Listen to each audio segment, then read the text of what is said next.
মামি, প্লিজ এরকম করে আমি পারবো না। আমি না যতদিন এটা করেছি সবার সাথে সামনাসামনি করেছি, পিছন দিয়ে কোনোদিনও আমি গাছে উঠিনি। আরে ভাগনা, সামন দিয়ে গাছে উঠে নারকেল পারলে হবে, পিছন দিয়েও গাছে ওঠা শিখতে হবে তো। পিছন দিয়ে তুমি যদি একবার গাছে ওঠো আর কখনোই ভুলতে পারবে না, বুঝলে? আচ্ছা ঠিক আছে মামি, আমি উঠছি, দেখি কেমন মজা। মামি, এটা তো দারুণ মজা। আমি রোজ গাছে উঠব মামি, আর কখনো সামন দিয়ে মামার গাছে উঠব না।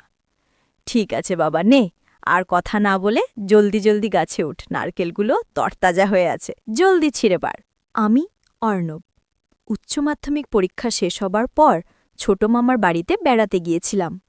ছোট মামার নাম অরুণ মামা। আমার সাথে তার সম্পর্কটা ছিল বন্ধুর মতো, কারণ তিনি আমার চেয়ে মাত্র 5 বছরের বড়। ছোটবেলা থেকেই আমি তার সাথে খেলাধুলা করতাম, আড্ডা দিতাম। এইবার যখন আমি মামার বাড়ি গেলাম, তখন প্রথমবার আমার নতুন মামিকে দেখলাম। তার নাম মীরা। তাকে প্রথম দেখেই আমি যেন থমকে গেলাম। এমন সুন্দরী আমি আগে কখনো দেখিনি। তার মায়াবী মুখ, কোমল হাসি আর আচরণে আমার মন কেমন যেন হালকা হয়ে যাচ্ছিল। আমার মামা হাসিমুখে আমাকে পরিচয় করিয়ে দিয়ে বললেন, শোনো মীরা, এ আমার ভাগ্নে অর্ণব। ও আমার কাছে বন্ধুর মতোই, যতদিন থাকবে তুমি যেন ওর ভালোভাবে খেয়াল রাখো। মীরা মামি মিষ্টি হেসে বললেন, অবশ্যই, চিন্তা করো না। সেদিন দুপুরে আমরা 3জন মিলে অনেক গল্প করলাম। সারা দিনটা বেশ আনন্দেই কাটল। কিন্তু আমার মন বারবার মীরা মামির দিকেই টানছিল। রাতের বেলা খাওয়া দাওয়ার পর আমি পাশের ঘরে একা শুয়ে পড়লাম, কিন্তু ঘুম আসছিল না। শুধু মীরা মামির মুখটাই চোখের সামনে ভেসে উঠছিল। হঠাৎ এক রাতে যখন মামা বাড়িতে ছিলেন না, তখন মীরা মামি আমাকে ডাকলেন, অর্ণব, আমার খুব একা লাগছে আর ভয়ও করছে, তুমি আজ রাতটা আমার ঘরেই ঘুমিয়ে পড়ো। আমি মনে মনে খুশি হয়ে তার ঘরে গেলাম। মাঝরাতে আমার ভেতরে এক অদ্ভুত অস্থিরতা কাজ করছিল, আর নিজেকে সামলাতে না পেরে আমি আলতো করে মীরা মামির চাদরের উপর দিয়ে হাত বলাতে লাগলাম।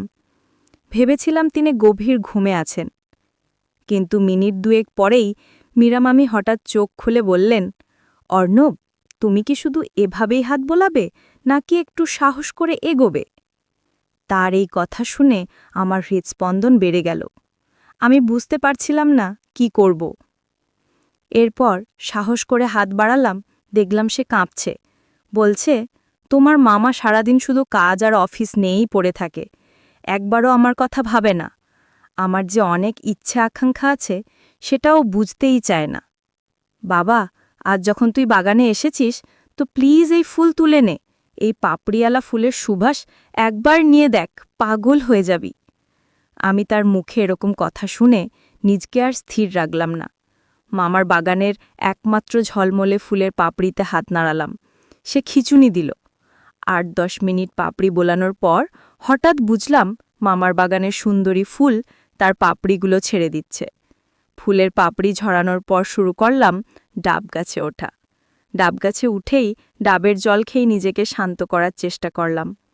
মামা বাড়িতে আসার আগেই সেদিন তার বাগানের সুন্দরী ফুলকে ছিঁড়ে তার সুবাস, তার ঘ্রাণ, তার পাপড়ি সব এলোমেলো করে দিয়েছিলাম। বন্ধুরা, আজকের এই গল্পটি 4 অক্টোবর 2025 সালে লিখে অডিও তৈরি করে আমার এই চ্যানেলে আপলোড করা হলো। এরপর দিনগুলো একের পর এক কেটে যাচ্ছিল।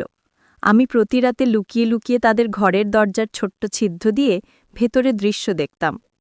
মামা আর মামি একসাথে সময় কাটাতেন, আর আমি বাইরে দাঁড়িয়ে সবকিছু দেখে নিজের মনে অদ্ভুত অনুভূতি নিয়ে থাকতাম। কিন্তু একদিন রাতে আমার কপালে বিপদই নেমে এলো। আমি যেমন সবসময় দাঁড়িয়েছিলাম, হঠাৎ দরজা খুলে গেল। মীরা মামি সরাসরি আমার সামনে দাঁড়িয়ে পড়লেন। তার চোখে রাগ আর হতাশার মিশ্র দৃষ্টি। কিছু বলার সাহস আমার ছিল না। মাথা নিচু করে আমি নিজের ঘরে চলে গেলাম। সারা রাত ভয়ে ঘুমাতে পারিনি। ভাবছিলাম, মামি নিশ্চয়ই সবকিছু মামাকে বলে দেবেন। পরের দিন সকালে মামা অফিসে বেরিয়ে যাওয়ার পর মীরা মামি আমার ঘরে এলেন। গম্ভীর কণ্ঠে বললেন, অর্ণব, আমি সব জানি। শুধু গতকালই নয়, কয়েকদিন ধরেই আমি টের পাচ্ছিলাম কেউ দরজার বাইরে দাঁড়ায়, আর গতরাতে আমি তোমাকে হাতে নাতে ধরে ফেলেছি। আমি ভাবতেও পারিনি তুমি এমন কাজ করতে পারো। তুমি তো আমার কাছে ছোট ভাইয়ের মতো ছিলে। আমি চুপ করে দাঁড়িয়েছিলাম, ঘামতে ঘামতে কেবল মাথা নিচু করে রেখেছিলাম। তিনি বললেন, দেখো অর্ণব, আমি তোমার মামাকে কিছু বলিনি, কারণ আমি চাই না তোমাদের সম্পর্ক নষ্ট হোক। তবে তুমি যদি কাল সকালেই এই বাড়ি থেকে না যাও, তবে আমি বাধ্য হয়ে সব কিছু জানাবো। আমি হাত জোড় করে ক্ষমা চাইলাম। সেদিনই বুঝেছিলাম আমি কত বড় একটা ভুল করেছি। পরের দিন সকালে আমি একটা অজুহাত দিয়ে বাড়ি ফিরে এলাম। তারপর থেকে আমি নিজের ভেতরটা পুরোপুরি বদলে ফেললাম।